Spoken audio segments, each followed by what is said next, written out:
What's up, guys? You thought Star Wars was gonna be my last review of the year?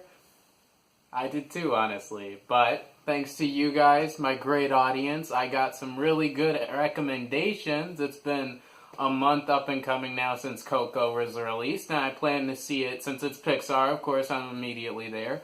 And since it was released back then, and I still plan to get a review out, but I wasn't able to because there was a lot going on in November with Justice League and Thor and all that. But nevertheless, I'm here. I finally saw the movie, and I'm ready to talk about it. Of course, Coco is a Pixar animation. It takes place in Mexico following the story of a little boy named Miguel, and he basically is an up-and-coming musician. He finds out that his great-grandfather was his hero. He was the best musician, the best guitarist in Mexico, so he decides to follow in his great-grandfather's footsteps, although his family is constantly forbidding him, saying music is what destroyed their family because their great-grandfather was so busy chasing after his fame and success that he forgot his family. But nevertheless, Miguel decides to chase after his dreams, and he stumbles across his great-grandfather's guitar, which transports him into the world of the dead, since the movie takes place on Dia de los Muertos, or the Day of the Dead.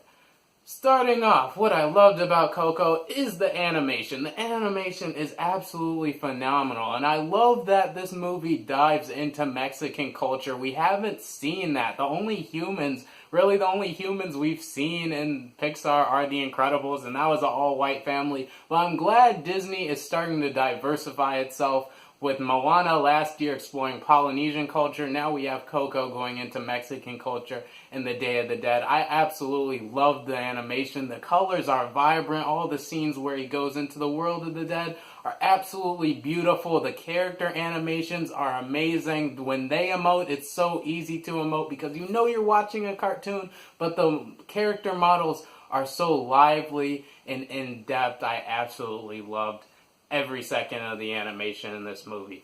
Second thing that's really great about this movie is it's surprisingly funnier than I expected. Now, a lot of that is actually due to the animation, because I was loving every second of the story, and then when he goes into, in the first act that is, and then when he goes into the Day of the Dead, that universe, I was like, okay, so we're starting to get a little out there now. This is the main gimmick of this Pixar movie, is the fact that he goes into this world where all the dead ever in Mexico are alive, and they come back to visit their families as per the tradition, and Miguel can actually interact with the dead, and they're all skeletons and stuff, as you see in the trailer. I thought the movie was going to take a step back. I was like, okay, they're exploring this new world, these new rules. I'm not sure if I'm all there. But then the movie quickly set my rests and my worries aside, because Pixar has done a really good job of conveying humor through animation, especially in this movie. The different ways the skeletons can move and manipulate their own bodies makes for a lot of great humor in this movie, a lot of good witty humor, and a lot of the movie aptly using Spanish expressions to emote and make jokes. I appreciate that, but I'll talk on that a little bit more. So yeah, the animation, the humor is great, and this movie does put you in the feels. It is really great because Pixar, you know what you're getting at this point from a Pixar movie. You're getting a family-friendly kids movie that adults and older audiences can enjoy because they're so heartfelt. And a lot of the emotions that this movie takes you through is because of, the final thing I loved about this movie is because of its music. The music is so lovely. The music is absolutely wonderful in this movie. My second favorite composer right now, Michael Giacchino, he brings it in this movie once again. The score for this movie is absolutely amazing, and that's because it's so new for Pixar, and it goes into the mariachi style of Mexican music that I know and love, and this movie, as far as I know, does Mexican culture justice, and the music is what brought out all the emotions of this movie. Two times I got choked up in this movie. It hit me right in the feels. The first movie since Logan in the theater to get me choked up in the theater and had to take a breath, because it's hitting you. It's hitting you right where you live. The animation, the humor, the voice cast. This movie has it all together. I really enjoyed it. Of course, if we're going into some of the more the negatives I have for this movie are very nitpicky. They're very small, but if we had to talk about them, it's that the story elements are very, very traditional and run-of-the-mill, especially as far as Disney movies go. You have the little boy who's ambitious, who wants to be different than his family tradition. His family are forbidding. They say, no, don't go there, don't do this. And then he doesn't. He has an adventure in that world. So it's very familiar. It's very familiar to like Little Mermaid, Moana, stuff like that. Finding Nemo, even in a sense. But it's the way it conveys its messages and its heartfelt themes about not forgetting your family are very unique to Mexican Day of the Dead culture. Having studied that in school multiple times, I appreciated that the movie gave like a different perspective of it. Like it's important to not forget your family through this perspective. So I really appreciate how the movie did it. Sure, the story beats are familiar, and there is a slight moment where I thought that the movie didn't let its dramatic moment set in.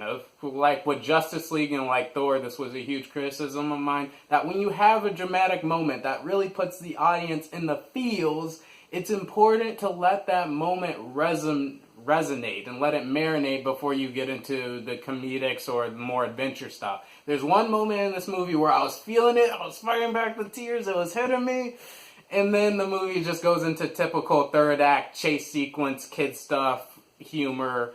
That was good. It wasn't bad, but it just kind of took me out of the moment. I wish it would have resonated a little bit more. That's one minor complaint, and another, this is nitpicky. I'm sure not everyone will feel this way, but I feel like this movie is meant to be truly watched and experienced in Spanish for like the entirety, maybe with some English subtitles, because of course it takes place in Mexico and the characters mostly speak English, but they emote, they say common Spanish expressions all the time to make jokes and for heartwarming moments, which is great, and it makes sense because this is an American-made movie. This is for the masses, made in America. But at the same time, especially as a Spanish lover, I wish it would have been in Spanish more. I don't know. Maybe when I buy the Blu-ray, I'll only watch this movie in Spanish. That's just a minor personal complaint. It's very nitpicky. But overall, clearly, I love Coco. It's one of the better movies I've seen this year. Actually, very surprising, but I'm going to give Coco 4.5 out of 5 stars. It's a really great movie. It's one of my favorite animations of the year. Although it's not as good, it's much better than Finding Dory. It's not quite as good as Inside Out, but at the same time, it's still another great movie to once again chuck up to Pixar. They really know what they're doing. So hyped for next year when we're getting The Incredibles 2. So I'm so glad what Pixar is doing. I immensely enjoyed this movie, and I guess that's it for reviews for 2017. I'll try to get two videos out as soon as I can. My favorite movies of the year, my least favorite movies of the year. I will try to get that out as soon as possible, maybe a little bit after New Year. But thanks so much for watching all my videos of the year. If you're just now joining me, welcome. Please like, share, subscribe. Thank you for watching. I am Pac. Thanks so much for hearing my perspective, and I'm out for now.